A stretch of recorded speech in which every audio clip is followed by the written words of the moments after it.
As with any movie, there are a lot of scenes that you shoot that don't wind up in the final cut of the film. We've never shown these before, and you may see why in a minute. There's a reason that all of these were in the script, and there's a reason that all of them are out of the movie. And it's sort of embarrassing to show these in a way because they're not in the movie because either they weren't written right or they weren't directed right. So I'll cop to the problem. But the first one is, after Kevin has heard the voice a couple of times, he goes to his wife and he says, was there a sound truck on the highway? Were there kids playing? And she says, no. And he's concerned about this. And we shot a scene in which he goes to get his hearing checked. He goes to a doctor to get his hearing checked. And a wonderful actor named Niles Brewster, who had been in my first film, came out to do this scene. It's very funny, but when we put the movie together, we realized that scene only existed as a joke.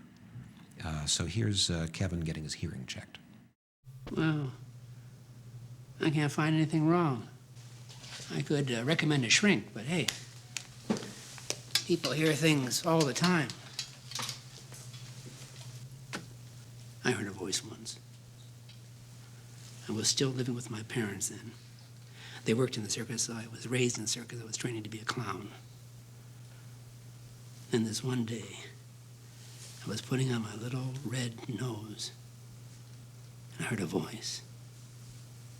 Tells me to go to medical school. So here I am. Kevin hears the voice again, and this time he sees a vision. He sees this beautiful baseball diamond laid out on the cornfield, and Shoeless Joe Jackson standing on the field. In the movie, from that moment, we cut to the house as Kevin and Amy and Gabby are having dinner. What we shot was an intervening scene in which Kevin goes up to Amy, who's gardening, and he tells her that he heard the voice one more time and he saw a vision.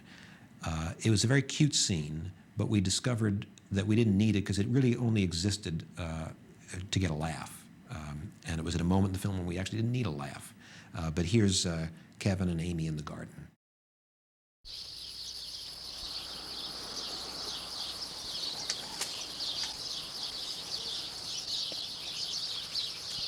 Hey, cutie.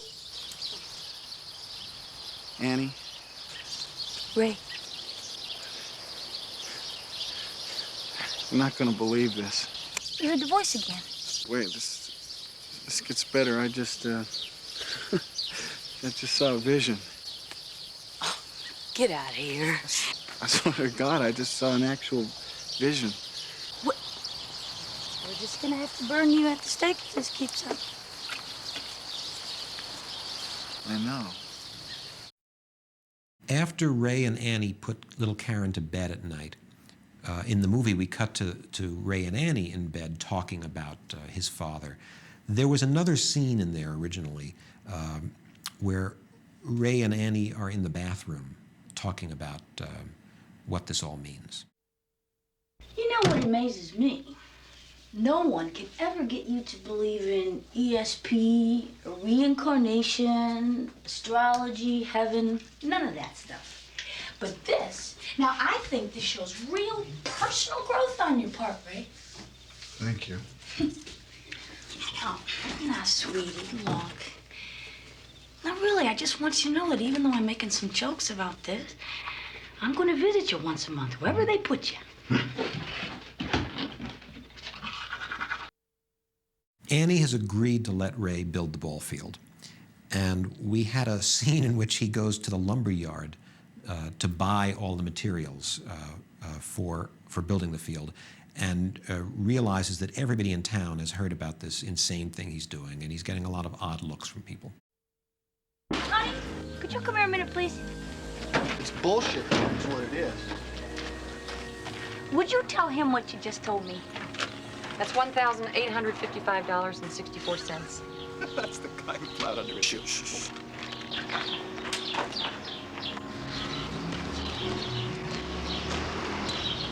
We'd better notify Mars to send us more money. Remlek's not going to like that. It's his problem.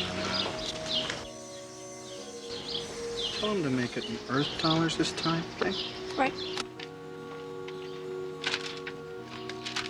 Have a nice day. After the lumberyard, we had a scene in which Ray goes to a sporting goods store to buy the bases and bats and balls and whatnot. It was actually a very nice little scene, but when we cut the film together, we realized we just didn't need it. We wanted to kind of move the story forward. But here, for the first time, is the sporting goods scene.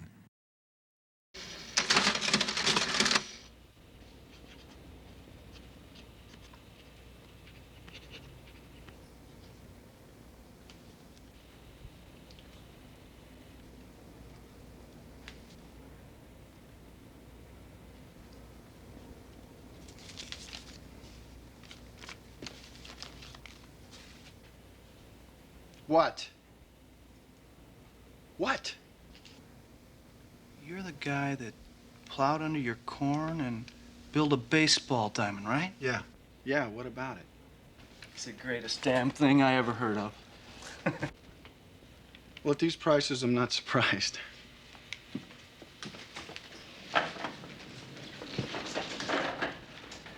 What?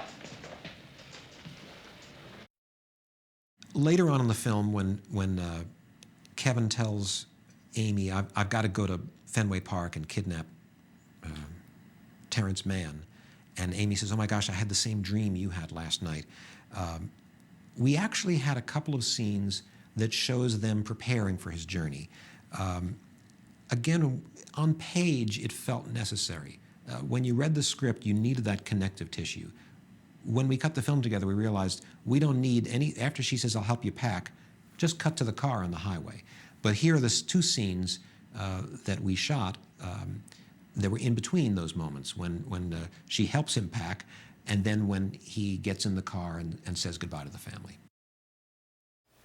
Okay, you're on 95, then that is going to intersect with 93, then the next part's kind of squiggly. This is 30. Yeah, then after that, you are on your own. Hey, I can find Boston. Well, how are you going to find Terrence Mann? He's not exactly going to be in the phone book, you know. The article says he has a loft on Harvard Street or someplace that sells kosher food. That shouldn't be too hard to find. I don't need a tie, do I? No, dear, not for kidnapping. You'll be okay, right? Mm-hmm. I'll try and sell the combine. Sure don't need it anymore. Hey, Tiger. Oh! Okay, I'll call every night. Now, if the team shows up while I'm gone, just tell them. On second thought, don't tell them anything. Just stay away from those guys. They haven't been near a woman since 1922. They're not gonna make a pass at me. They're ghosts. Nah, they're jocks. Stay away from them. Okay, here. Bye. After Kevin convinces James Earl to come with him to the baseball game at Fenway Park, we actually had a scene of them in the van driving through the streets of Boston. One interesting thing you'll notice in here is that the scene, the angles shot from the back seat of the van, which you can see through the front window of the van, were actually in Boston. You can see Boston out there. The angles on Kevin and James Earl's faces, which were shot from the front of the van, we shot that in Dubuque, Iowa. So these two pieces of the scene are, a couple of months apart and a couple of thousand miles apart. But this is Kevin and James Earl driving on the way to Fenway Park. Are we having fun yet, Mr. Kinsella? Please, Ray. All my hostages call me Ray. You do this often? No, it's my first time, so be gentle. You know, you used to have a sense of humor. Things used to be funny.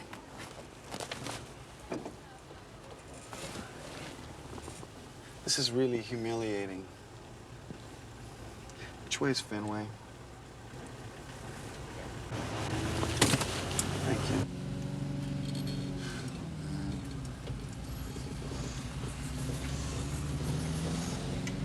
You're really inept at this, aren't you? I mean, you're just kind of a total bumbler. Bozo the kidnapper. Okay. Hey, okay. If I'm so inept at this, how come I got you to come with me? Must be the tie. Also, I envy you your craziness, Ray. It's been years since I did something completely crazy. You want to hear something really crazy? Got a choice? No. I live on a farm in Iowa. One day out in the cornfield, I heard a voice. Ray and Terrence Mann arrive at Fenway Park, and Ray, being a thoughtful kidnapper, offers to buy the tickets. Hi. 2, field level on the first base side. About halfway up on the aisle. Section 17, $28. It's on me. You're damn right it is. The game doesn't start for a while yet, but you can go in and watch batting practice. Okay, great. In the movie, we go right to the night game, but we actually had a long sequence of them walking through the stands, and here's a bit of Ray and Terrence Mann at the edge of the field watching batting practice before the game.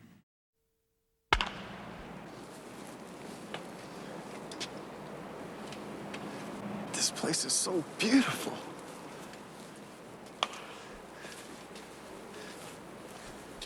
It could be 1912 out there for all this place has changed. Babe Ruth stood on that very mound as a pitcher long before anyone knew he could hit home runs. Same mound. Why are we here, Ray?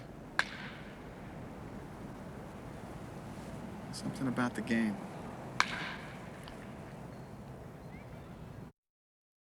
When Ray and Terrence Mann and young Archie Graham come back to Iowa, Archie gets to play with the Ghost players on the field. And it's a lovely sequence where he gets a sacrifice fly. He gets to wink at the pitcher, you know, and he hits a sacrifice fly and drives a run in.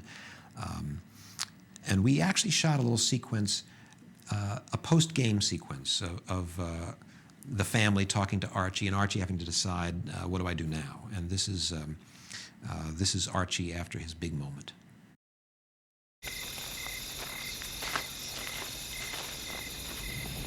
Where do you go when you walk into the corn? What do you do? We sleep and wait.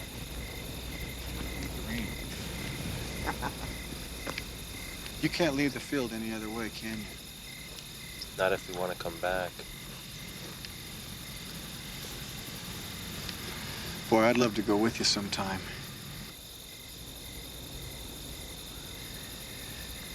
I'd like to see what's out there.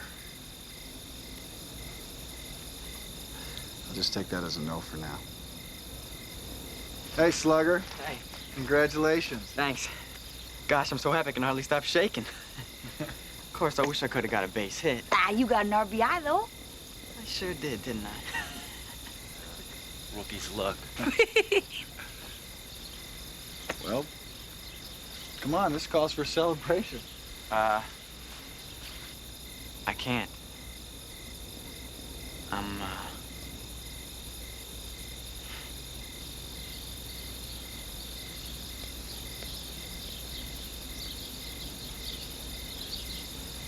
Good game, Archie. Thank you.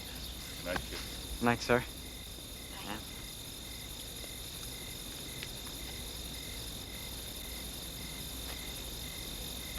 Mr. Kinsella?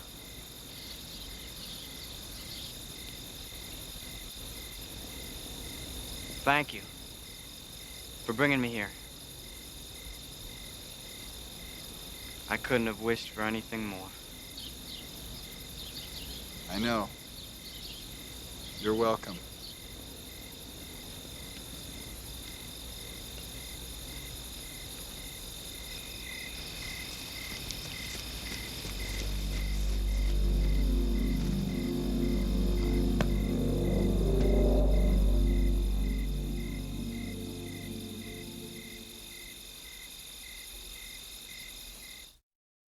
Leading up to the end of the movie, we wanted to, in the script, we wanted to show that the fate of the farm is hanging in the balance, that Ray can't meet the mortgage. We have a scene of Ray and Annie talking about the mortgage, and then another scene in which Ray and Terrence Mann talk about maybe Mann can contribute some money to this. Again, it's one of those things where on the page, you kind of felt like, I've got to remind the reader what's at stake here. When we cut the film together, we realized we didn't need these scenes at all. But here they are, Ray and Annie and Ray and Terrence Mann talking about saving the farm. So once we fell behind on the payments, the full amount of the mortgage became due. And they own the paper, so they have the legal right to foreclose. Unless we sell. Well, either way, we lose the farm. Jeez. Maybe we can make it a condition of the sale that they keep the field up.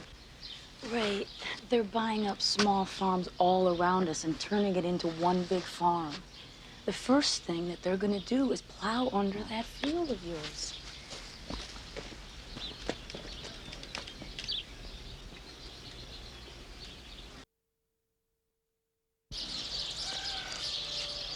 I don't have a lot of money, Ray, but maybe I could pitch in a little. Fine. You can put in $20 for groceries. That's not what I mean. Maybe the reason you were supposed to find me was so I could help with this. More likely that you're supposed to start writing again. About this.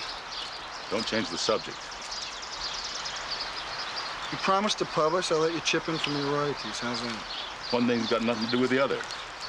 Not sure I'd agree with that. You're not only stubborn, you're stupid. That I won't argue with. Honey? That was Mark on the phone. He's stopping by this afternoon. He says he needs our decision today.